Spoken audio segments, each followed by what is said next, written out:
ওম নমঃ শ্রী ভগবতে রামকৃষ্ণায় নমো নমঃ।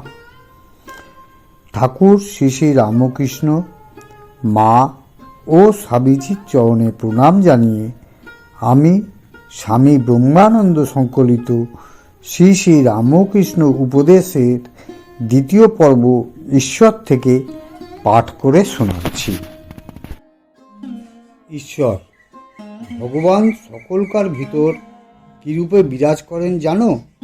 যেমন চিকের ভেতর বড় লোকের মেয়েরা থাকে, তারা সকলকে দেখতে পায়, কিন্তু তাদের কেউ দেখতে পায় না।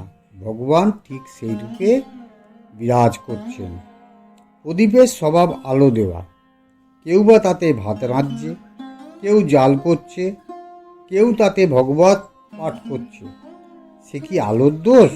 অর্থাৎ কেউ ভগবানের নামে মুক্তি চেষ্টা করছে, কেউ চুরি করতে চেষ্টা করছে। সে কি ভগবানের দোষ? যার যেমন ভাব তার তেমনি লাভ। ভগবান কল্পতরু, তার কাছে যে যা চায় সে তাই পায়।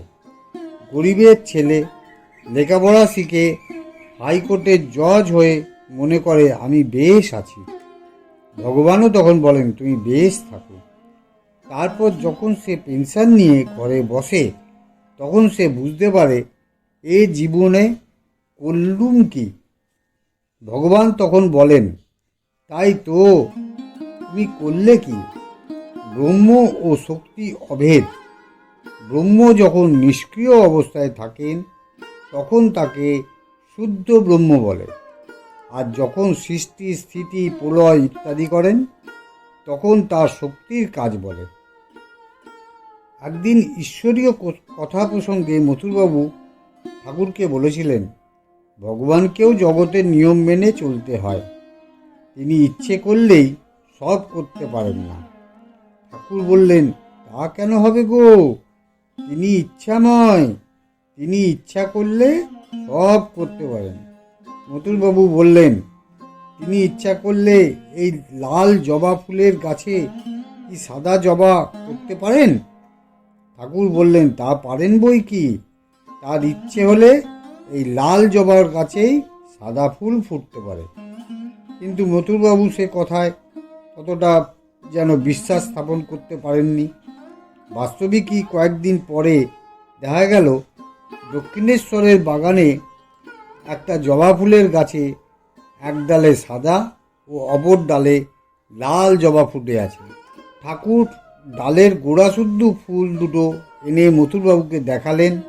মথুরবাবু মহা আশ্চর্যান্বিত হয়ে বললেন বাবা, আর তোমার সঙ্গে তর্ক করব না। সাকার এবং নিরাকার কিরূপ জানো? যেমন জল আর বরফ। যখন জল জমাট বেঁধে থাকে তখনই সাকার, আর যখন গলে জল হয় তখন নিরাকার। বিশ্বদেব দেহত্যাগ করার সময় সরসজ্জায় শয়ন করেছিলেন, তার চক্ষু হতে জল পড়েছিল।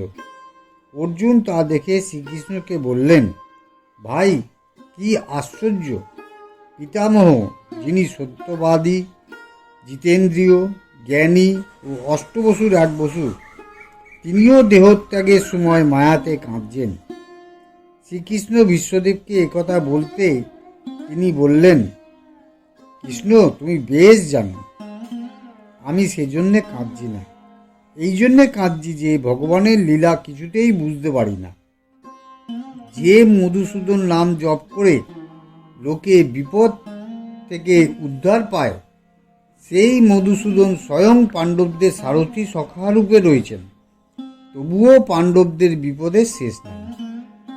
মধুরবাবুর সহিত কাশীধাম দর্শনকালে পরমহংসদেব একদিন তৈলঙ্গ স্বামীকে দর্শন করতে যান। ঠাকুর স্বামীজিকে জিজ্ঞাসা করেন ঈশ্বর তো এক, তবে লোকে বহু বলে কেন? তৈলঙ্গ স্বামী মৌনাবলম্বী ছিলেন। তিনি একটি আঙ্গুলি উপরে তুলে একটু ধ্যানস্থ ভাবের মতো হয়ে ইঙ্গিতে বুঝিয়ে দিলেন যে তাকে ধ্যান করে দেখলে বুঝতে পারা যায় যে তিনি একই, আর বিচার করতে গেলে বহু বুদ্ধি এসে পড়ে। যিনিই হয়েছেন সাকার, তিনিই নিরাকার। ভক্তের কাছে তিনিই সাকার রূপে আবির্ভূত হয়ে দর্শন দেন। যেমন মহাসমুদ্র কেবল অনন্ত জলরাশি, কুল কিনারা কিছুই নাই, কেবল কোথাও কোথাও বেশি ঠান্ডায় জমে গিয়ে বরফ হয়েছে দেখা যায়। সেই রূপ ভক্তিহীন সাকার রূপ দর্শন হয়।